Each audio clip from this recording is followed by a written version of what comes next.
ପୁରାଣରେ ଲେଖାଯାଇଛି ଯେ ରାବଣ ଥିଲେ ଲଙ୍କାର ରାଜା। ଏହି କଥାଟି ଆପଣମାନେ ବି ଖୁବ୍ ଭଲ ଭାବେ ଜାଣିଛନ୍ତି। କ'ଣ ଆପଣ ଜାଣିଛନ୍ତି ରାବଣର ପିତାମାତା କିଏ ଥିଲେ? ରାବଣର ପିତାମାତା ଥିଲେ ଋଷି ବିଶ୍ରବା ଏବଂ ତାଙ୍କର ମାତା କୈକେୟୀଙ୍କ ସେ ପୁତ୍ର ଥିଲେ। ତାଙ୍କର ଭାଇମାନେ ଥିଲେ କୁମ୍ଭକର୍ଣ୍ଣ, ବିଭୀଷଣ ଏବଂ ତାଙ୍କର ଭଉଣୀ ଶୂର୍ପଣଖା। ରାବଣ ଜନ୍ମରୁ ଅତ୍ୟନ୍ତ ବୁଦ୍ଧିମାନ, ଶକ୍ତିଶାଳୀ ଥିଲେ। ସେ ବେଦ, ଶାସ୍ତ୍ର ଓ ସଙ୍ଗୀତରେ ପାରଦର୍ଶୀ ଥିଲେ। ଖୁବ୍ ଜ୍ଞାନୀ ଏବଂ ଭକ୍ତିରେ ମଧ୍ୟ ସେ ପରିପୂର୍ଣ୍ଣ। ସେ ଥିଲେ ଶିବଙ୍କ ଉପାସକ, ଭଗବାନ ଶିବଶଙ୍କରଙ୍କ ଭକ୍ତ। ଶିବଙ୍କୁ ପ୍ରସନ୍ନ କରି ଅପରାଜେୟ ଶକ୍ତି ଓ ଦଶମୁଖ ରୂପରେ ଆଶୀର୍ବାଦ ପାଇଥିଲେ।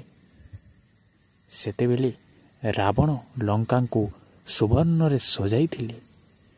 ତାଙ୍କ ରାଜ୍ୟ ଧନ୍ୟ, ବିଦ୍ୟା ଓ ଶୌର୍ଯ୍ୟରେ ପରିପୂର୍ଣ୍ଣ ଥିଲା। ରାବଣ ଯଦିଓ ଜ୍ଞାନୀ ଥିଲେ, କିନ୍ତୁ ତାଙ୍କର ଅହଙ୍କାର, ଗର୍ବ, କ୍ରୋଧ ତାଙ୍କୁ ତାଙ୍କର ବିନାଶର କାରଣ ହୋଇଥିଲା।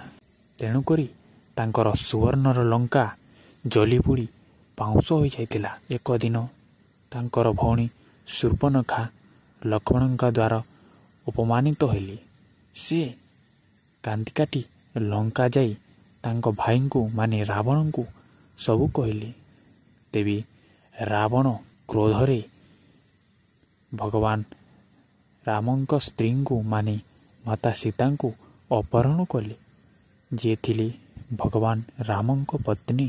ସୀତାଙ୍କ ଅପହରଣ ପରେ ଭଗବାନ ରାମ ତାଙ୍କ ଭାଇ ଲକ୍ଷ୍ମଣ ଏବଂ ବନ୍ଧୁ ହନୁମାନଙ୍କ ସହ ଲଙ୍କା ଯାଇ ରାବଣ ସହ ଯୁଦ୍ଧ କଲେ। ଯୁଦ୍ଧ ଭୟାନକ ହେଲା ଓ ଶେଷରେ ଭଗବାନ ଶ୍ରୀରାମ ରାବଣଙ୍କୁ ହତ୍ୟା କରି ବିଜୟ ପ୍ରାପ୍ତ କଲେ। ଯଦିଓ ରାବଣ ଅସୁର ଭାବରେ ଦେଖାଯାଏ, ତଥାପି ସେ ବିଶ୍ୱର ସର୍ବଶ୍ରେଷ୍ଠ ଜ୍ଞାନୀ ଓ ଶିବ ଭକ୍ତ ଭାବେ ସମ୍ମାନିତ। ତାଙ୍କ ମୃତ୍ୟୁ ପରେ ରାମ ମଧ୍ୟ ତାଙ୍କ ପାଇଁ ଶ୍ରାଦ୍ଧ କରିଥିଲେ, କାରଣ ରାବଣଙ୍କ ମନ ଜ୍ଞାନ ଓ ଶୌର୍ଯ୍ୟ ଥିଲା, ଯାହା ଅସୁରର ଆବରଣ ତଳେ ଲୁଚିଥିଲା। ତାହେଲେ ଉକ୍ତ କାହାଣୀରୁ ଆମେ କ'ଣ ଶିଖିଲା?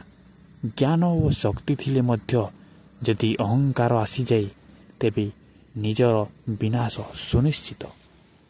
ଯଦି ଭିଡ଼ିଓଟା ଭଲ ଲାଗେ ତାହେଲେ ଗୋଟେ ସବସ୍କ୍ରାଇବ୍ ନିଶ୍ଚିତ କରିବେ। ଧନ୍ୟବାଦ।